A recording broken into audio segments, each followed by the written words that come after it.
Welcome to Attacking Third, presented by CarMax, the way car buying should be. I'm Sandra Herrera, alongside Jen Beattie and Christine Cupo, and we've got an exciting show for everyone today. We have an update on the game between Seattle Reign and Racing Louisville and a status on Savannah DeMelo. We are going to chat about some performances across the weekend. We're maybe keeping our eye on a new big three in NWSL. And of course, we're bringing back the team of the week. So make sure you stay locked in for that. And of course, happy Latina and happy Hispanic Heritage Month to everybody in the chat, to everybody joining us. We're just so happy that you're here joining us on Attacking Third, whether you're watching us live on YouTube or on Golazo Network or listening as a podcast. We're just grateful that you're here with us. Jen, Christine, I feel like it's been forever. How are y'all doing today? Too long. Trying to keep us apart. No, we're good. You know what? They had to bring us back in, popping off strong for Hispanic Heritage Month. Where I'm like, let's get the sazon back in this Attacking Third chat, right? I don't know. It's time to play, y'all. It's time to play. I feel like the crisp is in the air. I'm like, makes me want to go kick a ball. I don't know. All right, I'm in the t-shirt. We still got some low all the way in Chicago. I mean, over here. I see you guys in like long sleeves yesterday, but today it's not.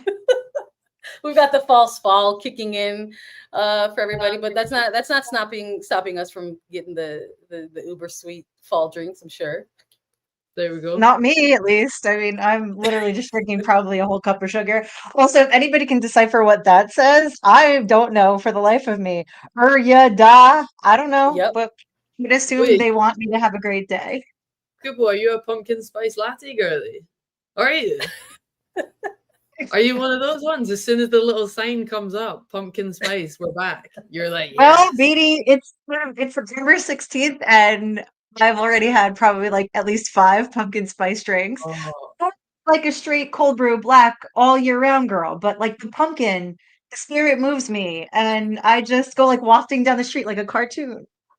I will say you're not alone.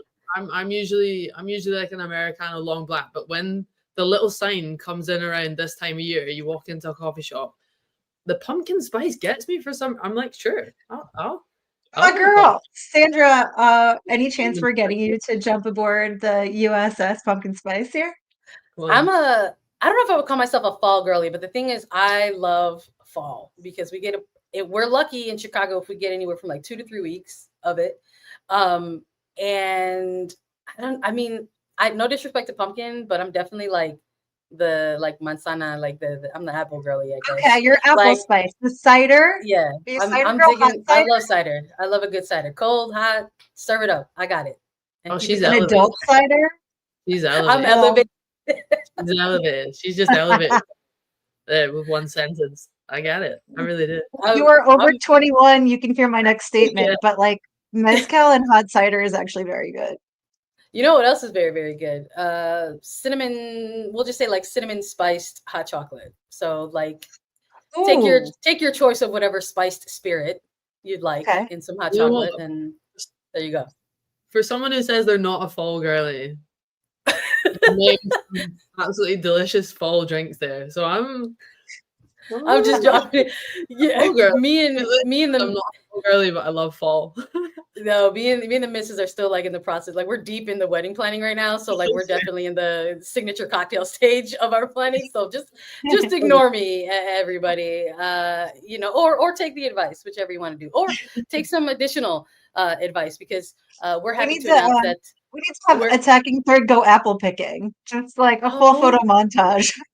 I would love that. No, I would love that. Go apple picking and go vote for us if you can, because we're happy to announce that we're a finalist in the People's Choice Podcast Awards, and that's because of you, the listeners. But the truth is, we can still use a little bit more of your help. So if you've already voted for us in the past, turns out you're eligible to possibly vote again. So go ahead and check your email, check the spam folders. If you have something that says People's Choice, go ahead and click on that and give us your final vote. We appreciate y'all so much. And just like in line with the theme of gratitude, I know that we're all here filled with gratitude for an update, a healthy update on Savannah DeMelo. For folks who are not in the loop, Seattle Reign and Racing Louisville had a game on Sunday night that was ultimately abandoned following halftime after a medical episode for Savannah DeMelo. Since then, there has been some updates both on the game that was abandoned and DeMelo herself. Yesterday, it was announced that the Seattle Reign and Racing Louisville FC match is going to resume tonight, Tuesday, September 16th at 8 p.m. Eastern. The match is going to pick up at the point of the game where it was left off before it was suspended. And the game is going to be available to stream on Paramount Plus. As for Savannah DeMelo, there were a slew of statements and support that were put out from both the league, the clubs, and the NWSL PA on what transpired. On Sunday night, Racing stated Sunday's Racing Louisville FC game was abandoned following a medical emergency involving Racing midfielder Savannah DeMelo towards the end of the first half.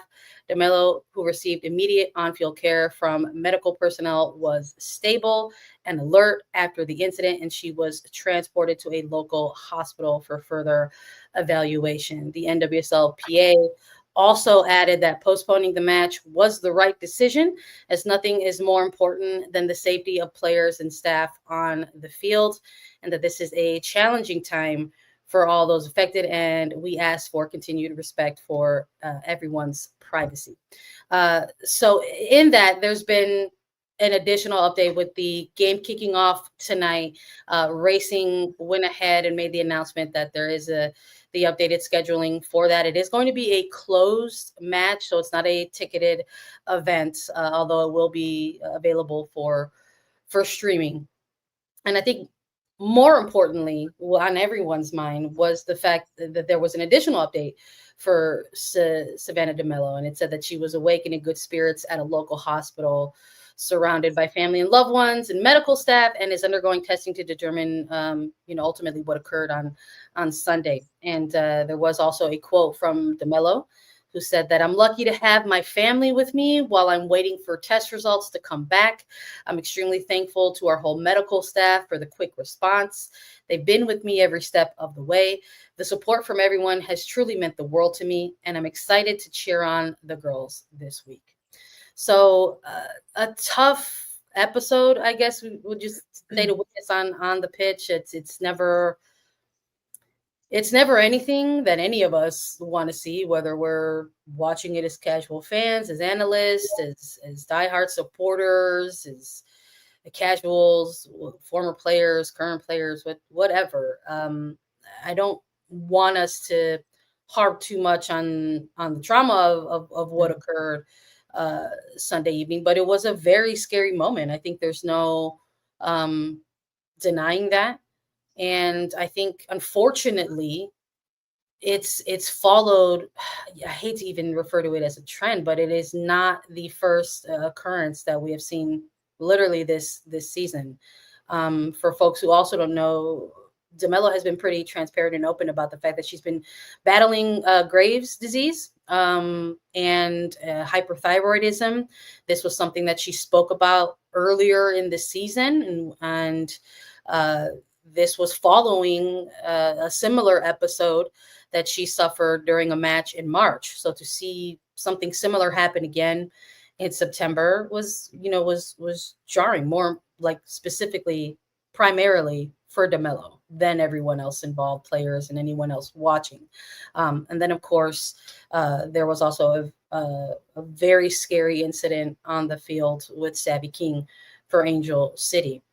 So it's like, to my earlier point, there's no other way to put it other than that it's jarring to have had so many different occurrences throughout the season. I know for you and I, Jen, on Sunday night, we try to do shows, to make sure that we have a bit of a whip around and reaction to these things. But I think you and I on Sunday night both agreed that all thoughts and energy were with Savannah, that there was no point in even going off anywhere else.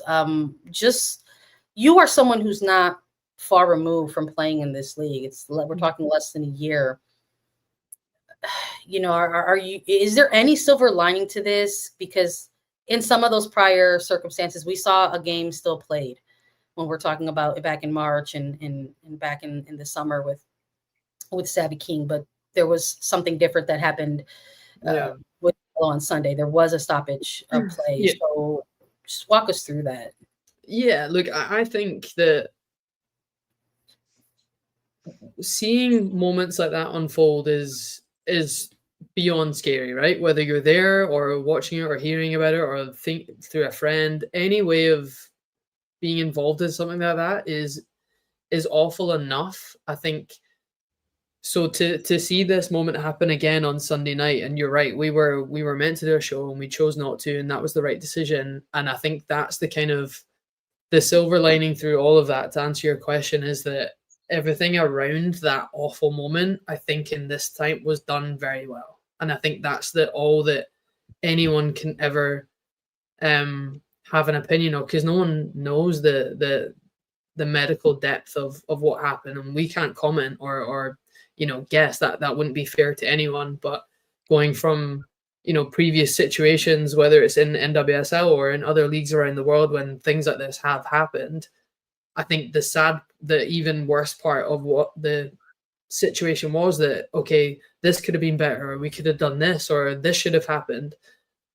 With Savannah, it seems like everything has been done very, very well. And I think as an ex-player, that's all you could ever want, is for no more, because you do exert yourself. You train at the highest level. You're and you're meant to, all you could ever want as an athlete in those moments is to have all the support and resources around you. And it feels like this time around has been spot on from medical staff, both clubs involved, the NWSL, everyone around it. So I think that's the throughout this, again, another really traumatic thing to have happened to her and to people around here, that it's been handled very, very well. Cupo, on the operations side, I was going to ask you on the operations side of things. With that jarring response or immediate reaction, is there also that kind of knee-jerk, reaction where you're just like, are they going to drop the ball here again? Yeah, there was a little bit of concern. I think let's look at it more holistically. The men's game and the women's game in the last 5 years, unfortunately, we've seen this increased prevalence of players dropping, and I remember each and every single player's name, and it's horrifying. But to see the shift to positive protocols, player first protections, is where we should have always been. But it's nice to finally arrive there with the certainty that this is what's going to happen. The match will halt immediately. We apologize to fans. However, again, everything really does need to be focused on the players. Without the players, we have no game, we have no fans, we have nothing. Health and safety is in the forefront. But yeah, so seeing that, one, the question marks that get tossed out of, okay, we have to halt this game. When do we restart it? Where do we fit it? I'm a little bit surprised that they were able to reschedule it this quickly. I think it's very efficient. I also, again, my thoughts are with all of the players, because that's a trauma. Whether you happen to be Sav DeMelo or a teammate or someone on the opposing team, seeing a player go down like that on field is traumatizing. So trying to get yourselves back into the mind space of, we have to play this game, even if it's just a half. I tip my hat to all of them, and my thoughts go out to all of them. Yeah, 100%. I think all things considered, with unfortunate previous examples, that this has been handled about as well as you can expect it to. I think, and there's nothing wrong with sort of alluding to that, say, kind of tipping the hat. I think something also important to note was, like, in the moment updates, there was phrasing used about, like, figuring out timing for these teams to complete this game at moments which was convenient for them, and one that they agreed upon. And so, like, it's the little things, I think, for me, that also really matter in this. Like, you don't think about, like, the phrasing of that, but making sure that you are framing players and the clubs, and making sure that they are going to have those discussions and talk about things and make sure that they reach those decisions mutually, in a collaborative effort, I think, is really, really important. And I'm also just equally thankful that an update has come as quickly as it has, because I think there's also that other side of it too.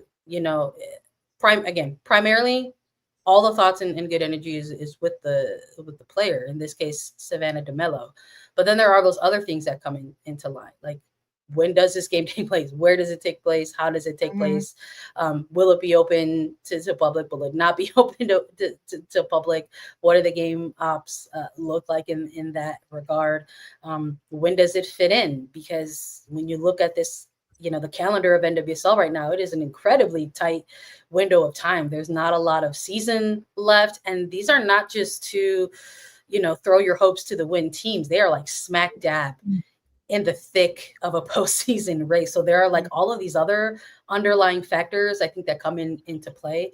So I think there's definitely a lot of props and kudos to be given to everybody involved in the decision-making in this, whether it's the clubs, the players, the PA, the league, making sure that everybody's on board and kind of wrangled together in this. And turns out we're going to get some Tuesday night football on Paramount Plus. And in the spirit of Savannah DeMelo, tune in and cheer on who you want to cheer on, because she's going to be doing it for racing. We're going to continue to send our well wishes and all of our thoughts to Savannah DeMelo, her families, and those near and dear to her as she continues her recovery.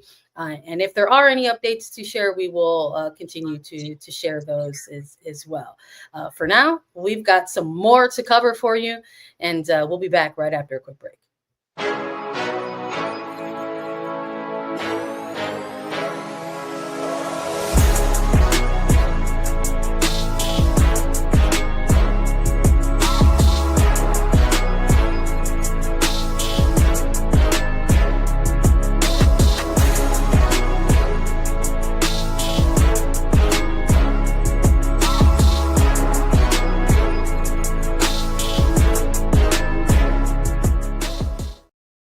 Hello and welcome back to Attacking Third, presented by CarMax, the way car buying should be.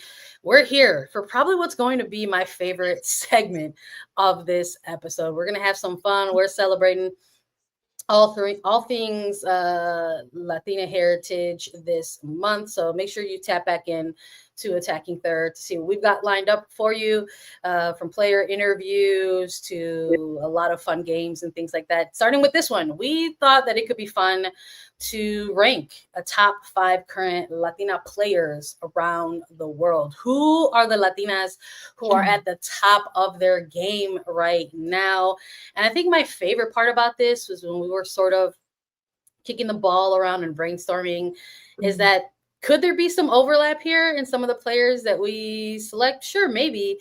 But there's also a slew of options for us, which is chef's kiss. I'm 100% here for it. So let's have some fun. We're kicking off all of our celebrations this month. So let's go ahead and have a fun little debate about who should be in the top 5 when it comes to current Latinas playing the game.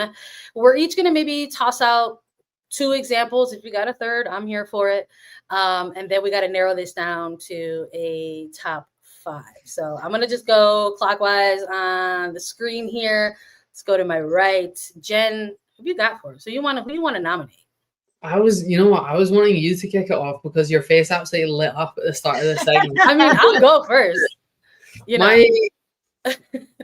My number one, based on exactly what you just said, current form. I'm enjoying watching Lacey Santos at the minute. I think she's been the most consistent I've seen her, probably. Obviously, yeah, Washington Spirit, number 10. I just love her quality in the final third. I'm so big for it when it comes to watching games, or weight of pass, the way she brings other players into play. So she is my well, we're gonna rank them, but she is, in terms of current form. Yeah, she was my first on the list. Love that. So diplomatic, Beattie. You're like, she's my. Well, we can rank them. Yeah. I love that. I'm not gonna say too much too soon. See who you guys pick. You'll leave the door open. Okay, who's your first nomination, Cupo? Let's see. Oh, because obviously I have a couple of other Colombians on my personal list, but I want to jump around a little bit. We got to get some diversity in here. Okay. I'm going to go with Jackie Ovalle because I love her. Love, love, love, love, love, love her. She is just such an exciting player. She can make literal magic happen, little La Maga. And it's just a nice treat to see her crossover into NWSL. And we haven't seen anything big out of her yet. Let's give her like 5 solid minutes to get acclimated. But she is a world-class player. I love it. You're gonna hear zero argument from me. You're gonna hear nada. You're gonna hear no counter argument and be like, well, maybe we should take her off. Like, no, not at all. Like so far, so good. If anything, we're setting this up to make it really hard on ourselves to pull so many out. I'm gonna go ahead and maybe expand the region a little bit, because one thing that I really love during this time of month is all of the educating that comes with it, and maybe the opening of minds. And truth is, the Latin American diaspora is very, very vast. And so when I think of Latinas who are at the top of their game right now, I think of 80s Melchi Dumornay. Incredible form, doing incredible things for club and for country. We're talking, just looking at last season's stats, 19 matches with 16 goals and 7 assists for OL. It's like they absolutely have to be sitting pretty, I think, going into this next campaign. And, for any lingering injuries or things like that, this is a roster player.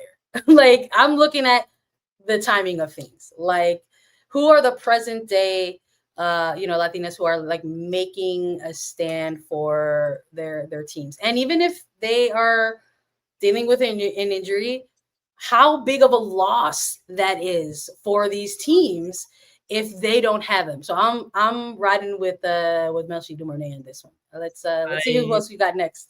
Love. Wait, so you set me up nicely for the injury perspective, because I love Ramirez. I'm a big fan. And she has to be up there, but she's going through it right now with her hamstring, I think. I'm pretty sure I don't think they've put a timeline on it, but I think it's not short term, put it that way. I think she's going to be out for a little bit, but another top international. She's just different, right? She just plays different to a lot of forwards we see right now, but her hold-up play, her strength. I love watching her in the WSL, obviously a top player for Chelsea. So much competition, but what a player. She for me, injury or not injury, man, she's on the list. Okay. I hear you. I love it. Nice. I'm with you. I mean, yeah, she's fun to watch. Okay. We need a goalkeeper, gang. So I'm kicking it to le. I'm looking at Christian Endler. Comes up big in saves. Lyon's #1. Leadership experience. Gotta slide her in there, folks. Cupo, that's a really good one, actually. Yeah. See, I feel good now. Beattie gives me validation. You can all go home. Okay, this might be our first debate, because the other player that I was going to nominate was Lorena. I was going to go goalkeeper. I was going to go, like, if I'm only getting a shot at 2, I'm going to go someone up top, and I'm going to go someone all the way in the back. So I was like, who's crushing it now as the goalkeepers? And I'm like, Lorena is absolutely I have a whole arsenal of Brazilians that I got to unload the clip. It's that crazy, I'm like, because each of us has nominated 2 players so far, and Marta's not even like up on this list yet. I feel like there's the obvious ones where I'm like, nah, let's dig deep, right? Because not that we don't get to talk about those players all that often, but it's nice to get to spotlight those players, right? Like, we talk about Marta because Marta is the MF and GOAT, okay, like every week. But like, there's a whole bunch of other really brilliant players that we don't necessarily get to toss flowers to. Okay, so we are going to have our Team of the Week segment coming up shortly. So maybe I'll take Lorena out of the running and maybe present a case for her. Listen, Paul Brown says no need to limit us to one goalkeeper. I like the way you're thinking, Paul. Respect to the chat. Like, I appreciate all the positivity. I think then if I'm taking out a goalkeeper, who's also Brazilian, that maybe I want to also insert another Brazilian. And maybe this is where I make the case for Martha. Because if we're talking about top of their game right now, someone who's coming off an incredible 2024, someone who's going to be taking on really a lot of responsibility, I think, in these final weeks in NWSL, because Orlando Pride have said, we got to figure something out without Barbara Banda. They've got Ovaya in, who is, making her way into the pitch. She already notched an assist, over the weekend to Ali Watt. So she's acclimating very quickly. But within that, it's like, who else was anyone looking towards once the confirmation of Banda's season-ending injury came to light? Everyone was like, well, they've still got Martha to slice and dice and make sure that she's going to go ahead and be a key factor in Orlando having any sort of creativity or attacking presence. So I'll swap out Lorena and I'll put in Martha for a second one. Now, so far we've got Lacey Santos for your picks, and for Jen, your picks is Lacey Santos and Mayra Ramirez. For Cupo, you gave us a goalkeeper and Tiani Endler. And remind me who your other pick was. Jackie Ovalle. And then so I am fully officially submitting Marta, and I also had Melchi Tourné. So we said this is supposed to be a top 5. So I don't know if we need to I don't know if I really want to do that, because these are all really I know, do we make a poll? Do we I think we should, or at least chat. You got to help us sort through this, because I still have I'm not even joking, another 5 players I could chat. Yeah, I think just to tease some things moving forward as we get a poll going for the chat. I do know in all of our conversations about celebrating this month, we do want to do an all-time team, right, for Latinas in the game. And so I would argue that maybe we'll see some repeats of these players, on a future segment, when we do that. But I also am just kind of if we're going all time, you're gonna introduce even more options. So it might be a little bit more difficult to go ahead and a little more difficult. Then we get into Formiga. Then we get into yes, it's gonna be tough pickings here. I mean, I didn't even get to mention Jaedyn Corral at any point in this one, massive goal scorer for Mexico. So Linda Caicedo. We didn't even get to Scarlett Camberos from Club America. I miss her in this. I got problems, gang. Dabinia. All right, so shout out to the chat. We're actually getting someone saying that what if each of us do our own respective top 5. I don't know if you all feel comfortable going that way. We could, if you like, because I would I would keep my 2 in Marta and Dumornay. I would also add into the mix. I bring Lorena back onto my list. I'd bring her back. I'd be get back in the bench. I mentioned Jaedyn Corral at one point, and believe it or not, in the spirit of Mayra Ramirez, I also want to give a shout out to the player they brought in to help kind of boost their attack in Alyssa Thompson.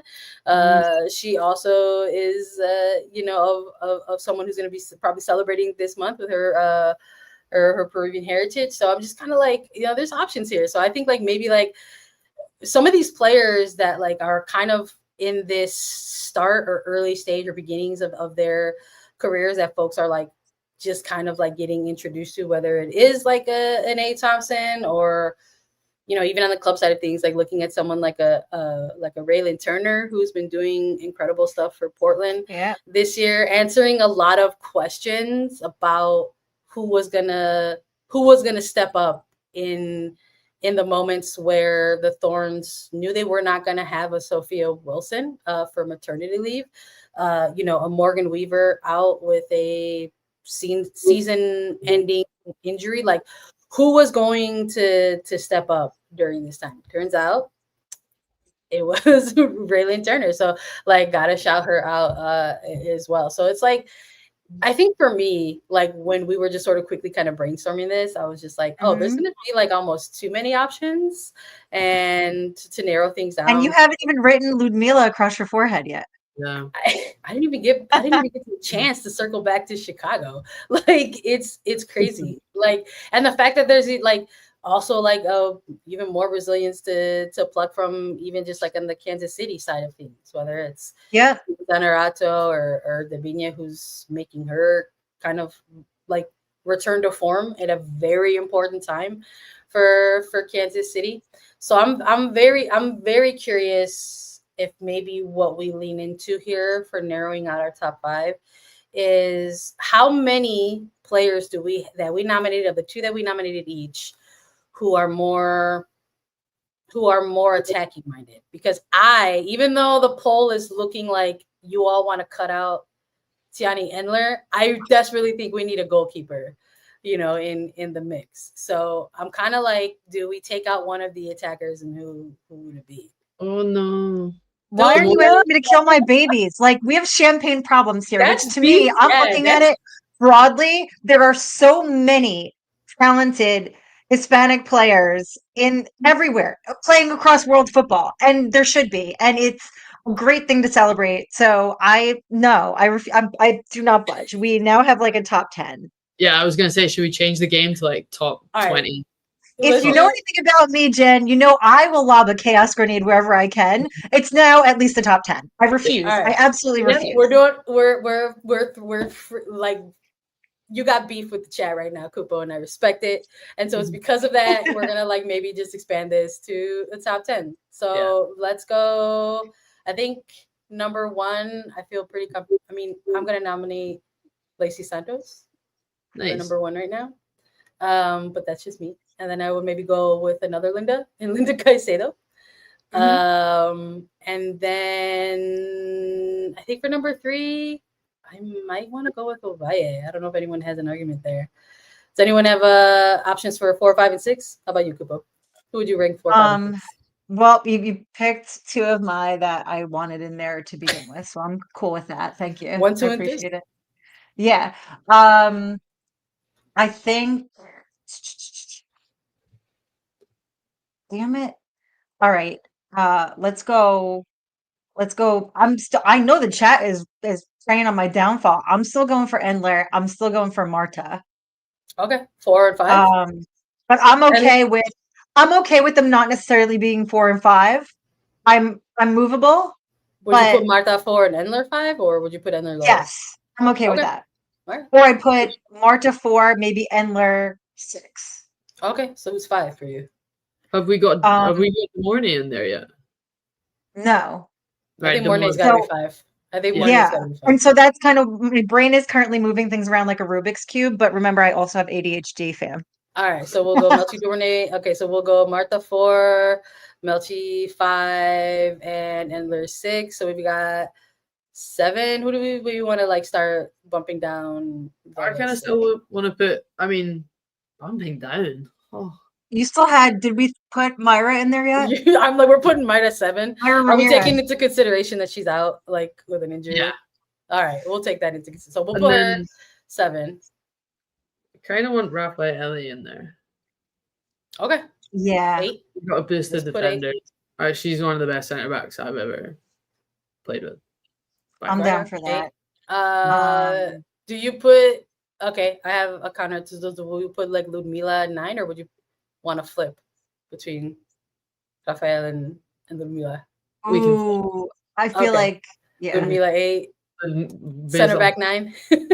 Okay, we got one more spot. Bring it home, Sandra. I think we need another GK. I want to keep Lorena. Okay, so Lorena. Good. All right, Lorena, let's do it. I think that's strong. Yeah. I love it. Let's have fun. And everybody can get mad about the rankings, and that's the whole point of this, right? It's like we say whatever, we try to have some fun, and everyone that says no, kill the fun, you're wrong. We love it here. I love this. Thanks everybody for playing along and for letting us know how you feel about goalkeepers, because we ran the poll in the chat and everybody was like, get Endler out of there. And we're like, no, we're just going to expand this to the top 10 because that's harsh, way, way harsh. So make sure you tap back into all of our celebrations over the next month. We're going to be doing some more of these, have some more fun. And make sure you tap back into our next segment. We'll be back right after a quick break.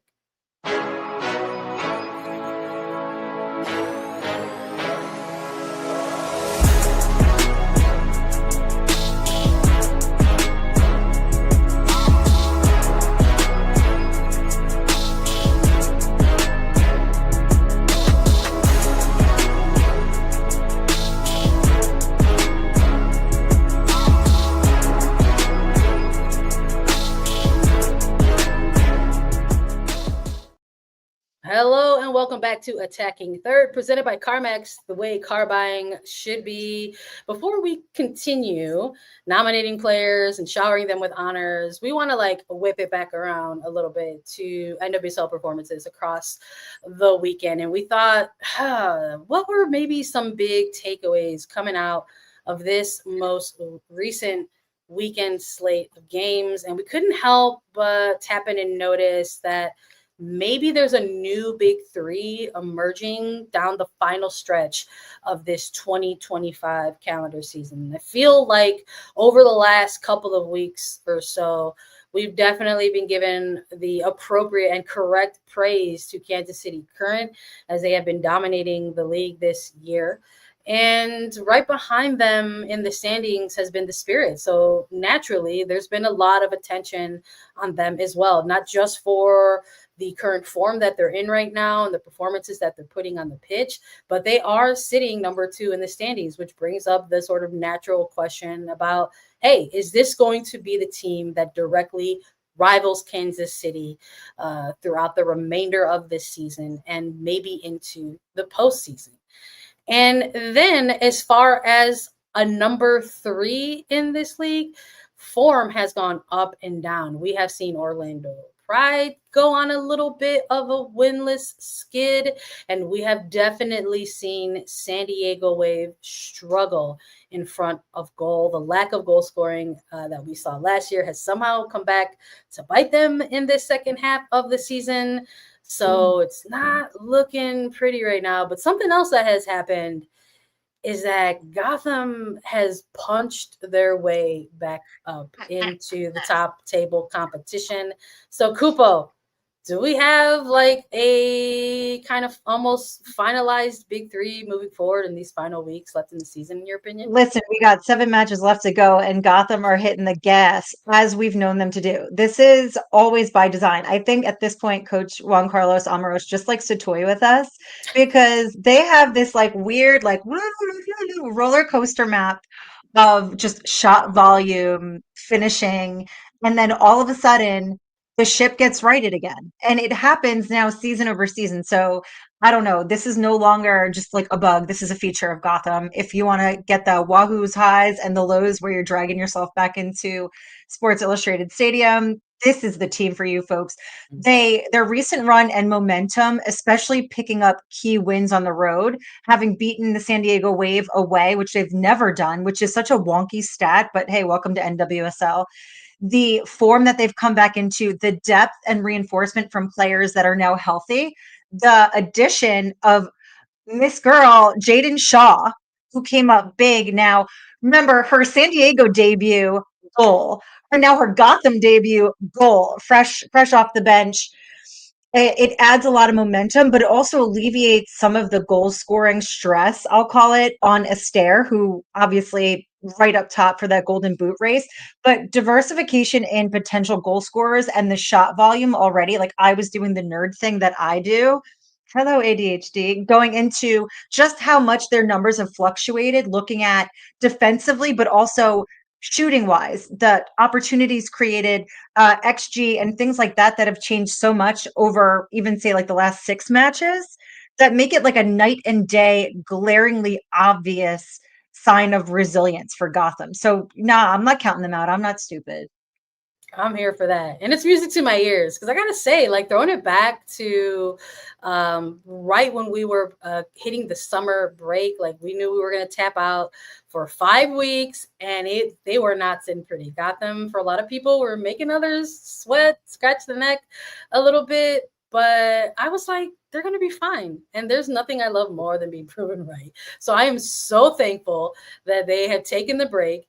They have gotten their schnitt together and are now showing everybody who they are. A huge part of that is making sure that the players that you have on your roster are getting healthy at an important time in which they need to. We see Midge Purse getting involved into these games and making an impact. There's no doubt that Rose Lavelle is who she is. She's exactly who we all Jaedyn Howell. Jaedyn Howell is finally saying, like, enough with the underrated talk. I'm here. Pay attention.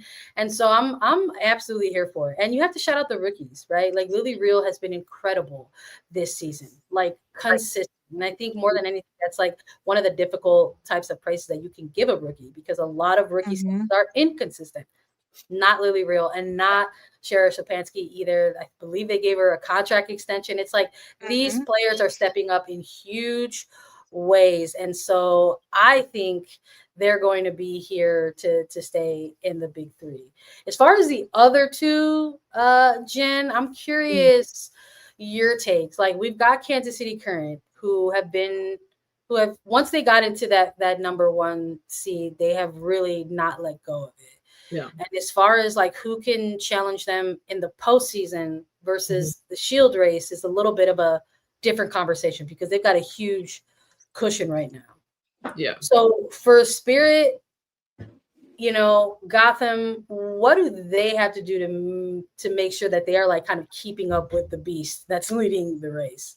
Yeah, I mean, I think now you said it yourself. The cushion is well and truly there and has been for a long time for Kansas City Current. But I think watching the game at the weekend, Spirit going a player down is just always so annoying when you're watching it, because you want best 11 players to be on the pitch and competing and giving them, a good shout going into a playoff run and what could happen in the playoffs. But I think for me, I thought Spirit were awesome against them. I think even going a player down to still keep a clean sheet against, one of or the best team in the league, let's call them that, or the most successful one so far. Of course, Chowinga wasn't there, but they still have an immense firepower up top, right? There's no denying that. But I think for me, it's controlling those transitional moments first, and obviously against a team with so much pace up top. And being defensively so tight. I thought Tara McKeown, we're going to talk about her best 11, so I don't want to give away everything. But when you go a player down and you all you have to do is stay tight, stay compact, like, she just controlled that for me from a Spirit defensive standpoint. So both teams have to be so defensively strong going into it. So now you're thinking clean sheet, shutouts as much as possible if you know you're going to come up against the Current in the playoff run. And taking your chances when you get them, which makes me want to talk about Gotham again, because I don't think they controlled the game whatsoever against San Diego. But when they had their moments, they took them, and I think that's what's so important. You're not going to get 10 chances against Current. They've have the most amount of shutouts all season. You're not going to have many moments, so when you do have them, you have to take them. I think that's the big difference that Gotham are showing now. When they get a chance, they're taking them. San Diego controlled possession. They controlled most of the game. But when it flipped, Gotham took advantage. So biggest thing for me is doing that. No, I'm with you. I think you never want to like say things are like settled too early, and it's funny to say that when there's only a handful of weeks left in this season. But as far as like tempo, momentum, and what it looks and feels like right now, it does sort of feel like this could be the big three moving forward. Like, without doubt. Undeniably. And obviously we've been having these arguments about Washington Spirit for weeks now, whether or not, are they legit? Are they just going to be riding this out? And for me, I got to talk about this Kansas City Washington match ahead of it, just saying, hey, I think that Washington Spirit could legitimately do this. They just really need to win the midfield will be super important. And of course, like the comedy of it is I root for chaos. I want goals, which is improbable in a game like this. But hey, you know what? The great thing about like streaks and runs is they all eventually come to an end, right? So this would have been the fireworks episode of NWSL where we would have gotten some Washington Spirit goals. But I really kind of placed that match in the hands of Lacey Santos and also Hal, which coincidentally, maybe I should have specified my chaos a little bit better, comes up with 2 yellows, gets yanked off. But I always knew it would kind of come down to this like tactical chess match between Vlatko and Adrian Gonzalez. And when they went down a man, my inkling was, okay, we're probably going to shift a little bit more defensively. No, that maniac said, hey, let's throw on Kwasi and gift Monday, which to his credit had Kansas City on their back heel. You saw a second half where Washington Spirit were absolutely high flying, fearless, stringing balls together, which I did not really expect. I kind of said, ooh, this could be Kansas City's opportunity to capitalize on what we know that they can do because they can score from anywhere. I think in this match in particular, this is the only time, and we say this every single week, but Temwa Shawinga is a cheat code. And I don't necessarily think that Kansas City need her to score goals, but she is that definitive clinical, like when you can't get a goal, she'll pick one out kind of player, which I think would have tipped it in this instance. But Washington Spirit, that was a masterclass in just patience and discipline for me. I'm here for the 0-0 draw with nothing to talk about. And I think in a potential playoff preview, we absolutely got that over the course of the weekend with the top 2 teams in the league right now. Stay tuned because it's definitely going to be a spicy race for the playoff picture to come into full scenery. Make sure you also stick with us because we've got to do our team of the week. We'll be back right after a quick break.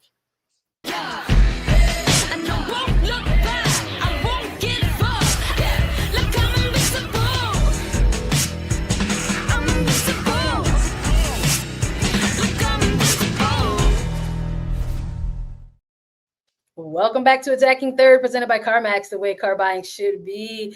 Let's bring it home. Let's close it out strong. Attacking Thirds, weekly best 11, week 20. Shout out to our team of the week, where we try our very best to narrow down 300 and some players to just 11 for our weekly honors. I love defense, so of course I'm going to start way on back with defenders and a goalkeeper. And this week, our very own Jen Beattie has the honors of nominating players and making a case. Who you got in the back, Jen? So I'm with GK. I'm gonna start with GK. Yeah. Let's go. I went for BFC's Silkovitz. I know we talk a lot about Lorena and Kingsbury, but kept it to 1-1 tie. I think she had a triple save at one point, and I think she's finding consistency. I think she's playing obviously way more this year, but I thought she had a great weekend. And the triple save impressed me, so I was just like, get her in. Starting strong. Left back for me was Izzy Rodriguez for the Current. Up against a Rodman, kept her relatively quiet, kept the shot out again. I just love her deliveries in the box. She doesn't just throw it in. She tries to pick people out. She joins the play, good decision making. So I always like when she's super physical, which I love. She just always wins the physical battle. Centre backs for me were Sam Stab, and I've talked about Tara McKeown already, but I'm a big fan. Love watching her play. I think when you got a player down, you need a leader on the pitch to keep everyone compact, keep everyone mentally switched on. And she did exactly that. And then my right back. Now bear with me with this one. She did only play 45 minutes because obviously the game got stopped, but I love Janine Sonis at right back because obviously we know her more as a forward, or I know her more as a forward, but when she does fill that right back role, and I think her experience as well behind Sear, just that combination I just really love. She's better with the game in front of her, I think. Again, playing, joining the attack, great with the ball at her feet. I watch her. I love watching her technically as well. She's just an athlete getting up and down. So obviously I'll watch her again tonight and hope she has another great 45 minutes. But yeah, a bit of a weird one because she only played 45, but that's my back five, guys. I like it. Those are all good shouts. I'm really loving the Sukowicz shout and the Sonis shout. Yeah. Honestly, even the Izzy Rodriguez shout, like here for the fullbacks, man. Like I'm loving it for sure. This makes it tough because I'm like, oh yeah, like I'll definitely have some counters here. Like of course, like I'm very high on the Lorena train this year, but I'm with you in that it is completely undeniable what Sukowicz has been putting together for Bay FC. And I think out of week 20, massive performance to kind of make sure Bay scrapped out a point. So I think I'm just taking L's this episode. I will concede Lorena again. Like, dang, yeah. I mean, I have been literally rallying around Slokowitz the last few weeks because she has had some really outstanding performances. In my mind, it still stands out. Her performance against Kansas City, which was her personal best saves in a single match. She just got peppered. I think my only other argument, and again, it's very hard because like Lorena has been performing all season too. Aubrey Kingsbury, this was a milestone match for her. She's now the first player in NWSL history to record a regular season shutout against all 14 teams. And again, I'm okay with Solkowitz. I think I just need to asterisk Kingsbury because she deserves a shout massively. Like, I like that's that. insane. It's getting harder. Like that, I get it for sure. Yeah. No, it's getting harder to do these because we're always just like, God, so and so had a great one. So and so did this. So and so did that. I'm pretty comfortable. By fist fighting, we fight to the death over who should be in the starting. I know, right? But now that it's like getting down the stretch, it's like no, like so many have a good case here. I'm good with it. Like Cupo, I don't know if you feel any strongly about it. Like if you want to like pick apart, but I'm good with rocking with this sort of back five. Yeah, listen, we need some diversity here, and I like that. You know, week over week, I think the first week that I was like Silkowitz, I conceded Silkowitz. I'm happy with her pulling up this week for sure. Well, why don't you go ahead and pop us off with the midfielders then? Let's keep it moving. This was so damn hard, man. Again, because like I should get like 12 midfielders. What the heck? I won't do that to you guys though. So easily enough, Lacey Santos. I know that she had a more defensive match, but she was absolutely key to how everything functioned in that midfield, especially once Hal got extracted. She deserves a shout. I'm immovable on that one. Yeah, no chance. Okay. I tried to stray further away from just giving you a like Washington Spirit, Kansas City midfield. So I turned my head to Brianna Pinto for North Carolina Courage, who scored the opening goal, who was integral to their success this week. They very, very much needed to beat Angel City if they want to even have a fighting chance to crawl their way back up into playoffs. So a shout to her. She also comes up consistently with these like scrappy goals on any other day. She will find the back of the net. So shouts to her. And then this was where it got even harder because again, I turned my head back to Washington Spirit and I could very easily say Corey Bethune. I thought that she was deserving, but then there's also, you know, Narumi. There's a lot. I'm having a hard time. So for with that, like again, I went going through others and I'm like, yes, okay. I didn't really feel like, yes, Portland Thorn Chicago was kind of a stalemate.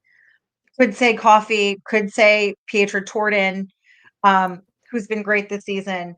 And then my other shout, like I'm having a hard time. So I'm willing to toss it to the chat to say, who else do you think should be? I was gonna say not to make things more difficult for you. Yep.